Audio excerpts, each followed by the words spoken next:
Mit der Ausstellung Not Cool But Compelling richtet das Belvedere die erste große Retrospektive zur Künstlerin Tamuna Sirbeladze aus. Sie ist eine georgisch-österreichische Künstlerin in Tiflis geboren und in dieser Retrospektive versammeln wir exakt 100 Werke.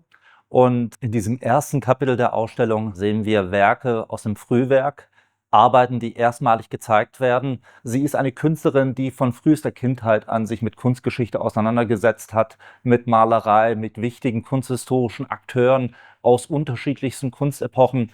Und was hier in diesem ersten Kapitel besonders deutlich wird, ist ihre Beschäftigung mit alten kunsthistorischen Diskursen wie Figuration, Abstraktion. Da orientiert sie sich auch ganz stark auch an großen Vorbildern aus dem Impressionismus oder auch aus der klassischen Moderne. Und sie arbeitet sich hier regelrecht daran ab. Und durch dieses Abarbeiten an der Kunstgeschichte entwickelt sie mehr und mehr ihre eigene Handschrift, nähert sich mehr und mehr eigentlich der Abstraktion und versucht für sich neue Antworten zu finden.